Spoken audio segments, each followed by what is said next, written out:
Bonjour à tous, ici Mdo, la bienvenue dans cette vidéo, cette quatrième vidéo où je vous présente ma collection de DVD Blu-ray 4K. Il y en a une par mois, on est au mois de septembre. Donc ça y est, je vous fais enfin cette vidéo. Alors dans un premier temps, pardonnez-moi de ne pas avoir été actif sur la chaîne ces derniers temps. C'est vrai qu'on s'est pas revu depuis le live de David Fincher. Mais forcément, je suis enseignant. Et donc, c'était la rentrée scolaire, donc il y avait pas mal de choses à faire. Au début d'année, c'est toujours un peu comme ça. Et puis, bon, j'avais pas encore le pass sanitaire, donc j'ai pas pu faire de critique de ce qui sortait en salle parce que je ne suis pas retourné au cinéma récemment.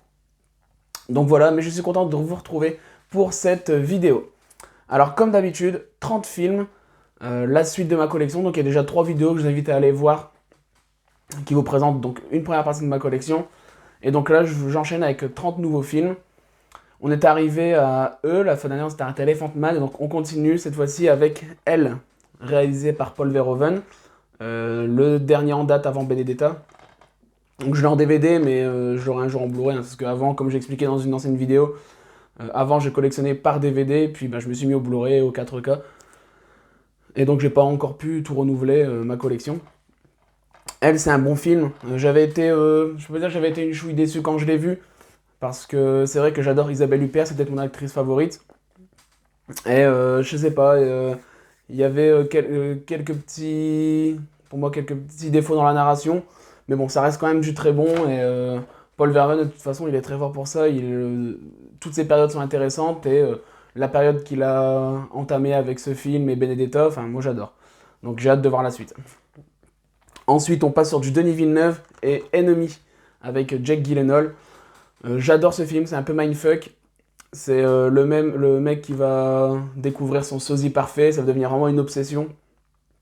Jake Gyllenhaal joue très bien dedans. Ouais, c'est... Maintenant, avec Dune qui va sortir, on a eu Premier Contact, on a eu Blade Runner, Denis Villeneuve, ça s'enferme un peu dans la science-fiction. Enfin, ça s'enferme un peu. C'est un défaut, hein, mais je veux dire, il est maintenant plus catégorisé dans la science-fiction, etc. Mais il savait aussi faire ce genre de trailer un peu psychologique. Et, j'aime beaucoup, c'est inclassable. Bref, un beau petit choc quand même, Ennemi, je le conseille, très bon film. Ensuite, alors là, on passe sur un, je sais pas si je peux dire un plaisir coupable, mais c'était un film un peu culte dans les années 80, fin des années 90, début des années 2000. C'est Esprit rebelle de je ne sais plus qui d'ailleurs, mais avec Michel Pfeiffer. C'est une prof d'anglais qui arrive dans un lycée un peu difficile et elle va trouver des ressorts pour les aider à pousser leurs limites. Alors oui, c'est un peu moralisateur, c'est un peu facile, quand on est un peu dans le milieu de l'éducation, on trouve ça même assez critiquable. C'est pas un film inoubliable loin de là, mais ça a été assez culte. La BO est plutôt pas mal. Le film est de 2003 apparemment, donc j'ai plutôt 2003. Mais la BO est pas mal. Bon, c'est plutôt feel good, même s'il faut pas attendre de ce film un grand film. Mais je suis sûr que vous l'avez vu. Dites-moi ce que vous en pensez dans les commentaires. Ensuite, alors pour moi, un film qui est un peu sous-coté dans le genre trailer horrifique de ces derniers temps, moi, chaque fois que je le vois, je me prends quand même une claque, c'est Esther de Jaume Collet-Serra. 2009, le film, j'aime beaucoup. Je trouve que le personnage d'Esther dégage quelque chose d'assez angoissant. J'aime beaucoup le revirement final. Et puis, on a quand même Vera Farmiga qui est excellente. Non, franchement, j'aime beaucoup. Il y a un aspect assez hypnotique chez ce personnage d'Esther, pardon, pas de Dexter. Mais non, je vous le conseille. Il est un peu sous-coté, je comprends pas trop pourquoi. Il a autant d'intérêt à le revoir, même si on connaît sa fin. Non, j'aime beaucoup. Ensuite, alors là, on passe sur du classique et du chef-d'œuvre, tout ce que vous voulez. Du classique, c'est E.T. en version 4K. La 4K est plutôt bonne, même si j'ai vu mieux. Alors, c'est pas mon Spielberg préféré. Je prends toujours plaisir à le voir, c'est culte, il y a des scènes marquantes, je l'ai vu gamin, donc forcément ça fait appel à des souvenirs d'enfance, mais c'est pas mon, c'est pas mon Spielberg préféré. Je lui préfère largement Indiana Jones, je lui préfère même tout ce qui est fait dans les années 90, Jurassic Park, Schindler, etc. Je sais pas pourquoi, c'est le côté un peu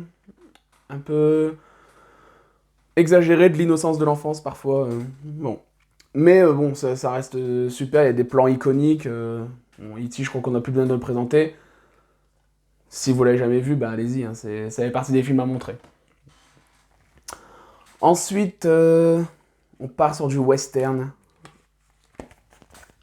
Et pour quelques dollars de plus, que dire, c'est excellent en Digibook. Digibook qui est mon support préféré parce qu'on a un peu de lecture comme ça dedans. Oui, ben, et pour quelques dollars de plus, c'est un film qui est central dans la trilogie du dollar. Et justement, la trilogie du dollar, elle a vraiment su s'élever progressivement en termes de qualité. Et ben voilà, Lee Van Cleef. Non, c'est un western à voir absolument si vous l'avez pas vu. Très culte. C'est génial. Voilà. Il y a 3 heures de bonus dedans. Hein, alors, je l'ai pas encore revu. Ça fait longtemps que je l'ai pas vu. Je me souviens plus trop, mais il y a des commentaires, il y a des petits. Il y a des petits commentaires d'historiens, il y a des scènes coupées, etc. Enfin, c'est belle édition en tout cas. Eternal Sunshine of the Spotless Mind. Alors ça, c'est un film réalisé par Gondry, film canadien. Alors, joli casting, il y a Jim Carrey, Kate Winslet, Kirsten Dunst, Mark Ruffalo et Elijah Wood. Joli casting. C'est Jim Carrey, j'aime beaucoup. Alors, je l'aime autant dans ses rôles comiques que dans ses rôles dramatiques. Pour moi, il arrive toujours à avoir cette petite étincelle, quoi qu'il arrive. Et franchement, ben ça, c'est un très bon film. Alors, certains l'adorent. Moi, je ne veux pas faire partie de ceux qui l'adorent. Mais j'étais vraiment été touché par l'histoire, c'est joliment raconté, en fait, et joliment mis en scène. La mise en scène est très maligne. Non, c'est un excellent film, une des plus belles histoires d'amour depuis les années 2000, je pense, au cinéma. Bref, très bon film. Ensuite, on part sur Everest. Alors, celui-là, il est sorti en 2016. Alors, je l'ai en 4K. Oui, c'est justifiable, même si bon, c'est pas les plus belles 4K que j'ai vues non plus. Bon, joli casting, hein, il y a Jake Gyllenhaal, il y a Josh Brolin, Robin Wright, Emily Watson, etc.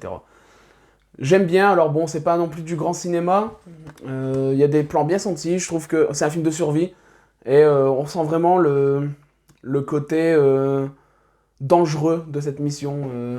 Au-delà du fait de grimper, au-delà de la fatigue, etc. Enfin, le film, je le trouve assez sanglant. Et pour la petite anecdote, je me souviens que la dernière fois où je l'ai vu, c'était lors de mon enterrement de vie de garçon. J'étais parti à Prague avec les camarades. Et sur la route du retour, le mec dans le bus avait mis un film et c'était Everest. Donc ce film-là, forcément, du coup, il résonne un peu en moi par rapport à ça. Mais ouais, non, allez-y, c'est un divertissement agréable. Fenêtre sur cour, Alfred Hitchcock, James Stewart, Grace Kelly, le maître du suspense dans un huis clos. Un grand classique, un grand chef-d'œuvre. Alors, c'est pas forcément le Hitchcock que j'ai préféré. Il est dans le haut du panier, mais il y en a 2-3 que je préfère avant. Mais il n'y a rien à dire, c'est absolument parfait. Le dénouement est mémorable. Non, c'est génial. C'est vrai qu'on a toujours. Moi, j'ai ce sentiment-là personnellement quand j'observe une foule de personnes. Et on a cette capacité à se faire un peu des films, à se demander plein de choses sur les personnes. Et bah, Fenêtre sur cour, ça fait appel vraiment à cet aspect-là. Alors là, je l'ai présenté lors de mon live David Fincher, mais c'est Fight Club en digibook. Très belle édition. Voilà, beaucoup de lecture, on apprend pas mal de choses sur le film.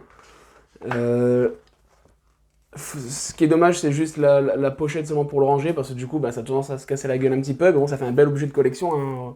Souvent, il est là sur mon étagère. Non, bah Fight Club, c'est culte.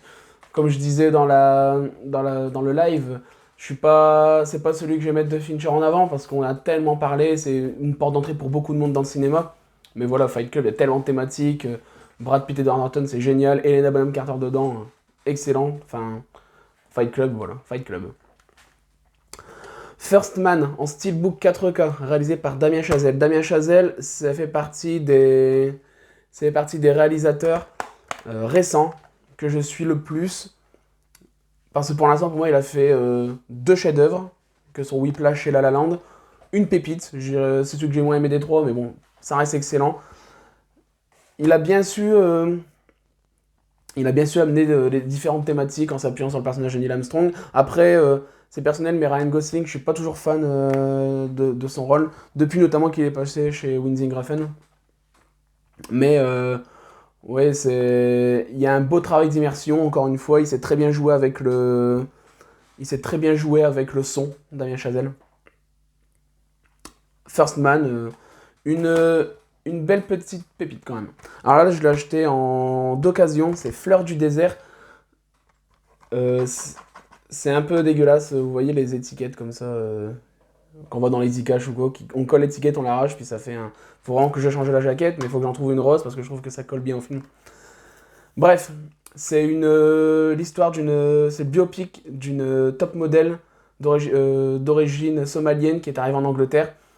Et en fait, on va apprendre un peu comment elle a fait pour arriver là. Alors moi, ce que j'adore, il y a Sally Hawkins également dedans. Ce que j'aime beaucoup dans ce film, c'est qu'au début, ça paraît un peu comme un film, comme un feel-good movie.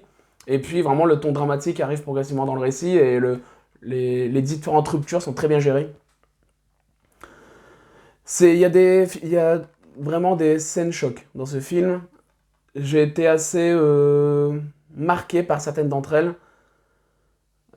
C'est assez déroutant et déroutant de par la façon dont le film est géré aussi.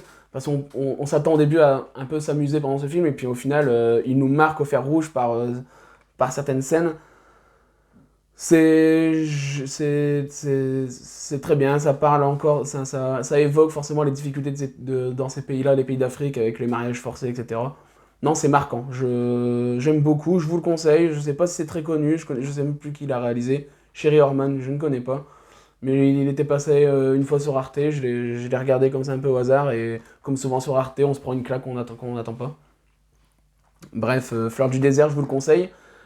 C'est assez méconnu, j'ai l'impression, et non, ça mérite de faire qu'on s'y attarde. Le film est de 2009. Ouais, 2009. Donc, un film plutôt récent. Ensuite, en version 4K, Forrest Gump, réalisé par Robert Zemeckis. Oui, j'aime bien, même s'il me manque... J'ai quand même un peu de mal avec Robert Zemeckis.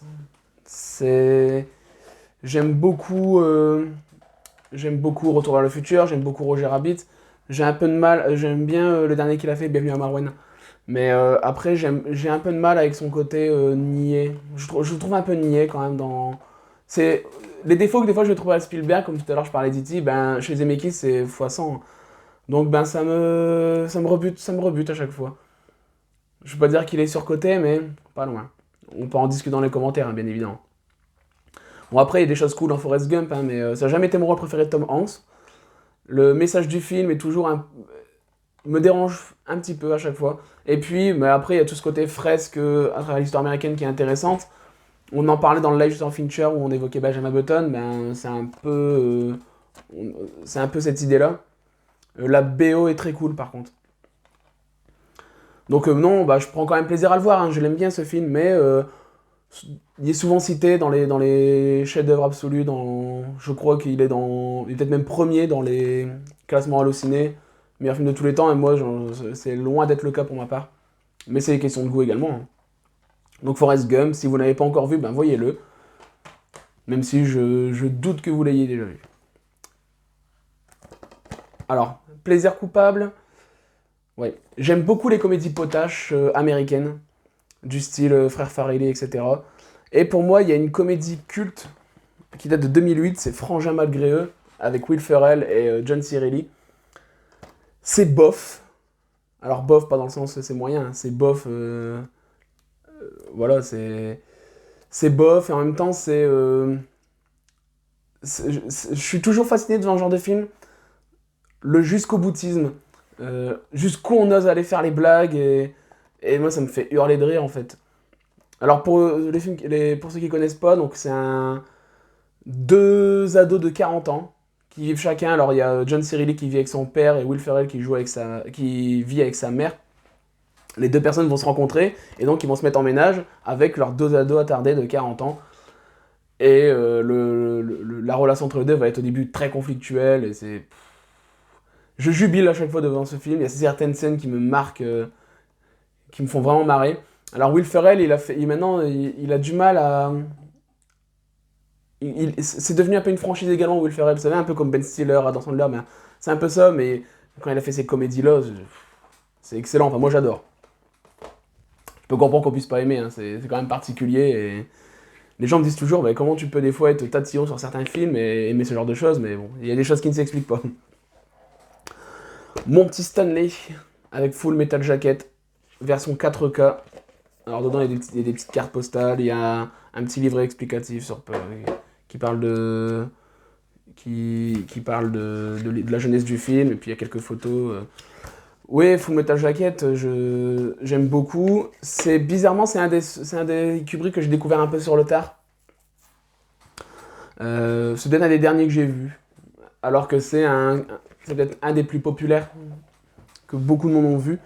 Et j'aime beaucoup au-delà de le fait que le film soit un peu divisé en deux. Et il y a vraiment au début cet aspect décomplexé dans la toute première partie avec le sergent Hartman qui nous fait vraiment un peu réfléchir sur un brigand militaire, etc. Et puis dans la deuxième partie du récit, c'est là que j'ai vu vraiment le Stanley que j'aime, qui s'emballe dans la caméra, qui innove. Enfin, Stanley Kubrick, de toute façon, je l'ai dit, c'est mon cinéaste préféré.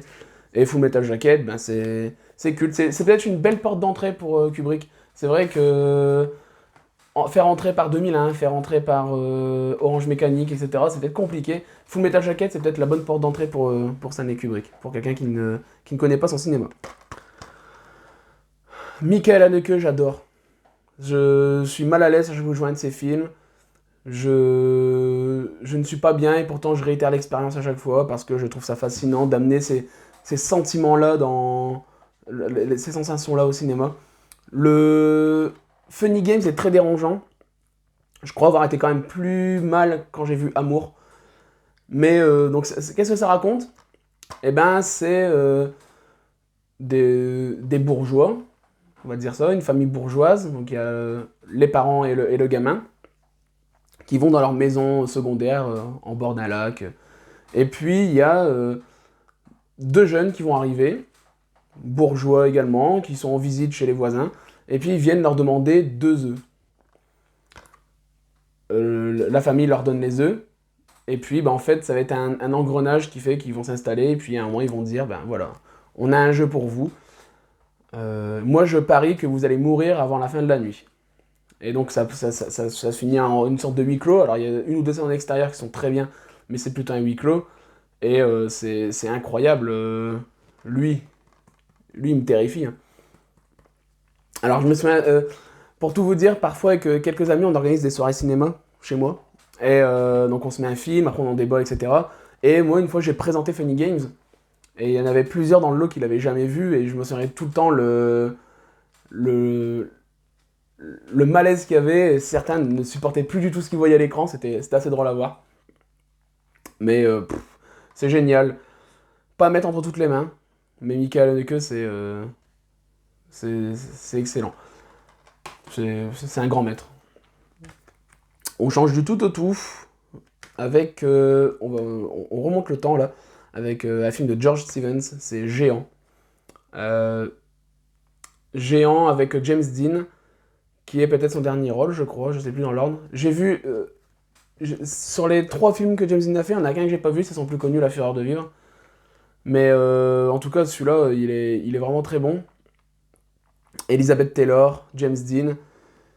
Je crois qu'il dure 3h30, et voilà, c'est un film qui a vraiment une portée sociale.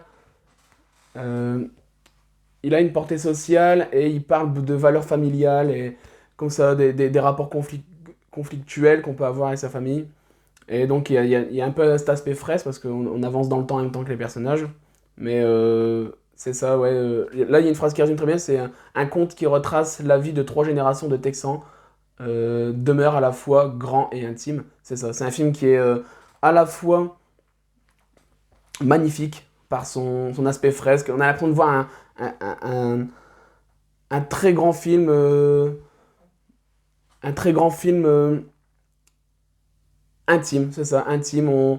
C'est à la fois très grand et à la fois très petit. Ça joue sur le micro et le macro. Mais bon, Géant, c'est géant, voilà. Get Out de Jordan Peele. Alors Jordan Peele, j'ai vu ces deux films et j'aime beaucoup ces deux films. Je trouve qu'il a apporté une touche qu'on n'avait pas encore. C'est grotesque, mais c'est du grotesque voulu. Ça me fait penser donc à la quatrième dimension, mais même les contes de la crypte, hein, des choses comme ça. Get Out,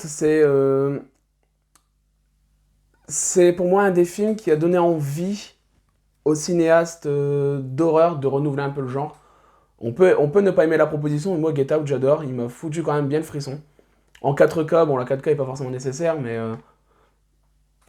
allez-y. Je me souviens que Us, son deuxième film, je l'avais peut-être encore plus aimé la première fois que je l'ai découvert. Avec le recul, je pense que j'ai quand même préféré Get Out, mais Ghostland de Pascal Logier, j'ai douté en voyant le nom. Oui, bah ça pareil, hein, c'est génial. Je regrette juste sa fin, ces deux dernières minutes, qui pour moi sont en trop. Il y a un moment, il avait la fin parfaite, à un moment donné, qui aurait été très ouverte, et c'est dommage qu'il ait pas tombé là-dedans. Bah, j'aime beaucoup parce que il y a il y a des revirements de situation, ça joue toujours entre les codes de l'horreur et du trailer, et ça prend la direction qui m'a plu. Ça a pris vraiment la bonne direction pour ma part. Certains ont peut-être regretté qu'on n'allait pas plus loin dans l'aspect horrifique, mais moi, personnellement, j'ai beaucoup aimé. Il y a Mylène Farmer dedans, mais c'est plus, elle est au final assez secondaire. C'est plus un argument de vente. Mais ouais, Ghostland, allez-y, si vous aimez les trailers horrifiques, il faut le voir. Bon, alors là, celui-là, on est en 1946, c'est Guilda. Alors j'ai plus énormément de souvenirs, je me souviens que je l'ai vu sur Arte, j'ai plutôt le sentiment d'avoir... C'est plutôt mon sentiment que je me souviens, que j'ai beaucoup aimé cet aspect... Je trouve que les femmes fatales de ces années-là sont beaucoup plus télégéniques que les rôles de femmes fatales aujourd'hui. De femmes fatales, pardon. Rita Hayworth, qui est juste incroyable dedans. C'est écrit un fantasme masculin, objet de désir, incarnation ultime de la femme fatale. C'est clairement ça. Bref, en plus c'est très bien filmé, c'est assez fascinant. Digibook, encore une fois, très joli. Donc non, si vous l'avez pas vu, ben allez, regardez-le parce que c'est un excellent film. 4K en steelbook de Gladiator. Alors Gladiator, j'adore. Réalisé par Ridley Scott. Le steelbook est très joli. La 4K est très réussie. Je l'avais revu au cinéma quelques temps avant la restauration 4K. Je l'avais revu au cinéma et je me suis repris une claque. Je suis pas très péplum, je suis pas très porté sur l'univers romain, etc., les gladiateurs. Ça me parle, mais j'ai du mal à être investi émotionnellement dans ces histoires. Mais pour Gladiator, c'est la BO, elle est incroyable. Russell Crowe, Joaquin Phoenix, pouah. Non, c'est merveilleux. Gladiator, si vous l'avez pas vu, bah allez-y, hein, pareil. Alors là, je vais aller rapidement sur ce film. Je l'ai en Blu-ray parce qu'on en a parlé beaucoup lors du live David Fincher, mais c'est Gone Girl. Gone Girl, c'est mon Fincher préféré derrière Seven. C'est un des plus grands films de la décennie 2010. C'est Rosamund Pike qui se révèle et qui est une actrice de taré. C'est peut-être le plus beau jeu d'actrice que j'ai vu ces dernières années. C'est encore une fois une leçon de maîtrise de la part de David Fincher qui pousse son perfectionnisme à l'extrême, qui manipule le spectateur dans un film sur la manipulation. C'est génial. Gone Girl, un grand must. Good Morning Vietnam, réalisé par Barry Levinson, avec Robin Williams. C'est un peu le film qu'il a révélé, son premier grand rôle, en tout cas, oui, un premier grand rôle au cinéma, avec Forest Whitaker dans un rôle secondaire. Donc voilà, il joue le rôle d'un mec qui anime les radios le matin pour les militaires au Vietnam. Donc ce qui est intéressant, c'est que le Vietnam, c'était très traité, oui, au cinéma. Et bah là, c'est une autre façon de le voir, à travers l'humour, etc. Bon, il y a quelques défauts, je pense qu'il est à voir impérativement en VO. Après, le souci, c'est que tout ce qui se veut drôle, bah, c'est beaucoup de l'humour de référence, et on n'a pas forcément les codes, on n'a pas forcément les références de base. Il y a beaucoup d'imitations, etc. Et il faut parfois un peu passer outre, et donc on peut être déçu en entendant se marrer vraiment comme des...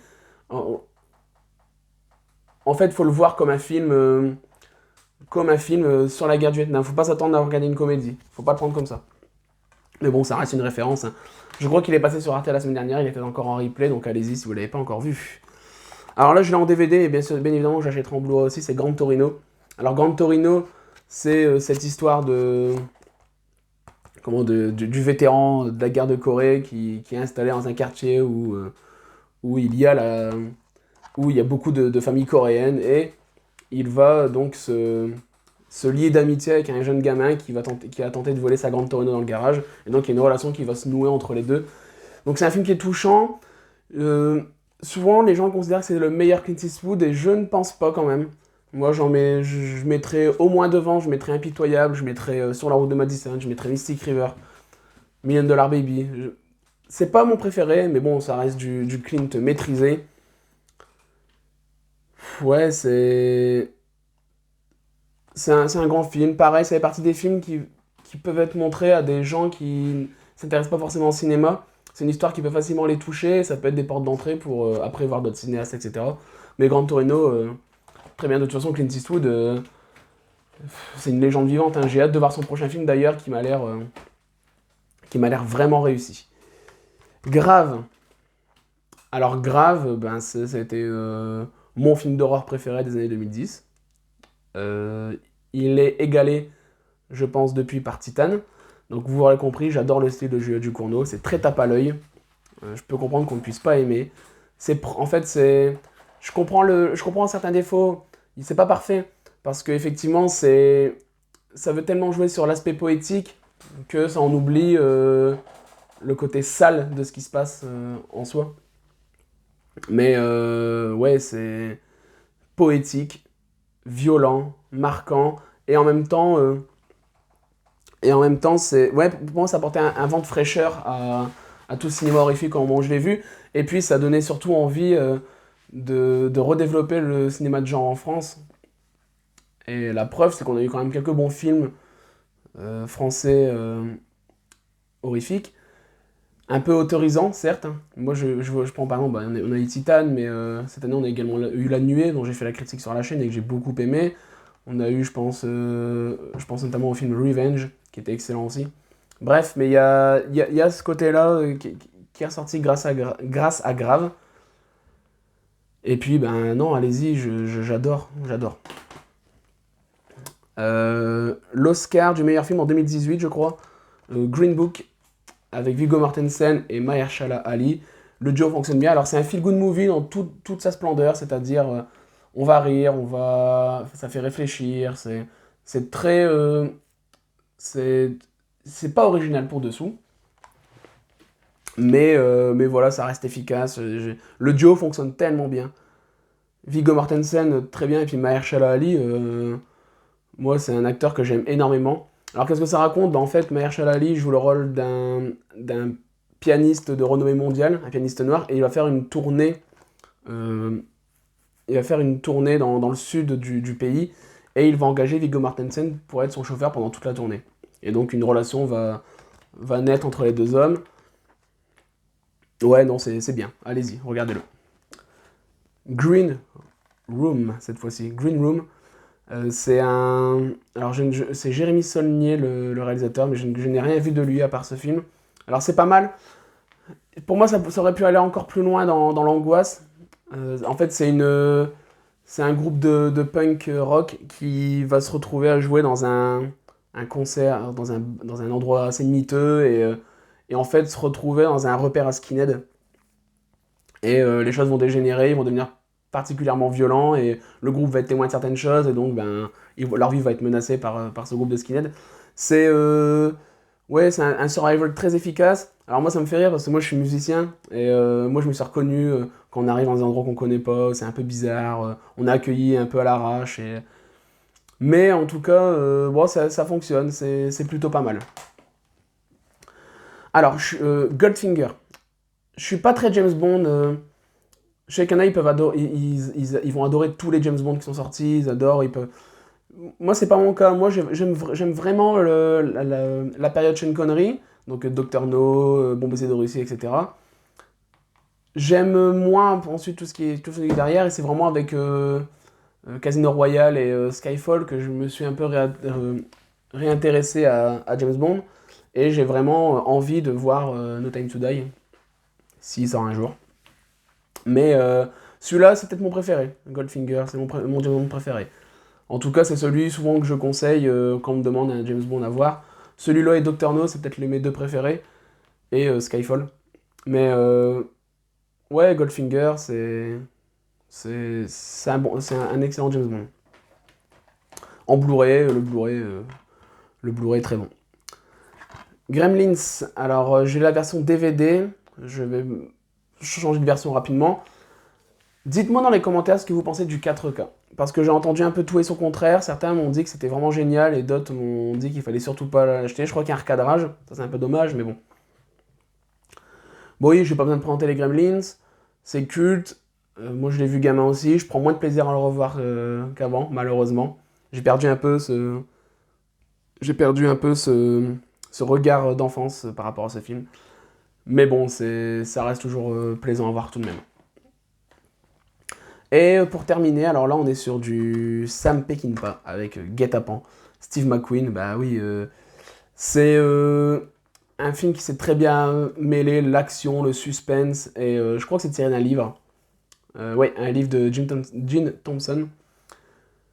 C'est une histoire de marché entre un prisonnier et son avocat, et il doit commettre un hold-up en échange de sa remise de liberté. Enfin, et puis, ben, il va comprendre vite qu'il s'est fait duper, d'où le titre Guet-apens.